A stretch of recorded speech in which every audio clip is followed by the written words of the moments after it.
Hi, this is Richard Fields with this week's Report from the Fields. Paraphrasing Mark Twain, history does not repeat, but it does rhyme. The rhyming we are seeing points to a repeat of World War I and II, only this time it will probably be nuclear. Except in hindsight, neither World War I nor World War II had a particular starting point. The hindsight starting point for World War I was the assassination of Archduke Ferdinand of Serbia, which had to do with an attempt to unite Bosnia and Herzegovina with Serbia. There were two opposing alliances at the time: the Triple Entente, consisting of France, Britain, and Russia, which was also allied with Serbia. The other main alliance was the Central Powers, consisting of Italy, Germany, and Austria-Hungary. The assassination of the Archduke took place on June 28, 1914. In response, Austria-Hungary declared war on Serbia. That caused Russia to mobilize because of their alliance with Serbia. But remember, Germany was allied with Austria-Hungary, so they declared war on Russia and France.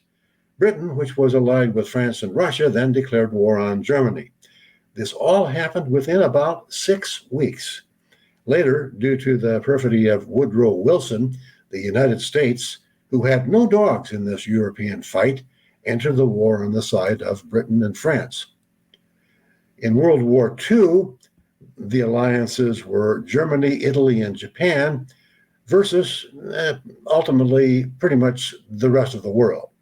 Germany, resentful of the peace treaty imposed upon them from World War I at Versailles, elected Hitler, who promptly invaded Poland, Belgium, the Netherlands, and France. He tried to defeat Britain in the air with the Battle of Britain. Meanwhile, Japan had been busy with military expansion in Asia since the early 1930s. They invaded Manchuria, French Indochina, China, Korea, and India. And remember, they were allied with Germany and Italy. By 1937, the United States had terminated its commercial treaty with Japan and tightened its Export Control Act. One result of the U.S. trade war initiatives was cutting off a large source of Britain's access to petroleum necessary to fight a war. In response, Japan bombed Pearl Harbor, bringing the U.S. into a second world war where, again, we had no dogs in the fight.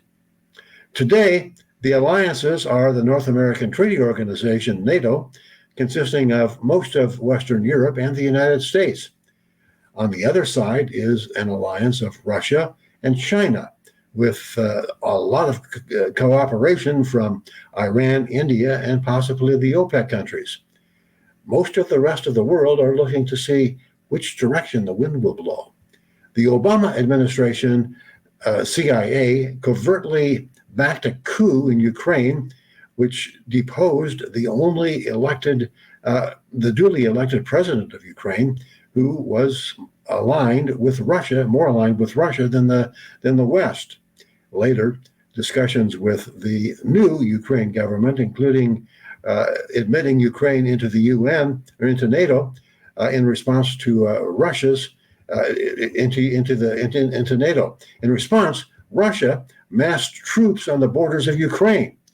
The Biden administration, along with Britain, actively torpedoed ongoing peace negotiations between Ukraine and Russia, leading to the current proxy war which Ukraine is losing.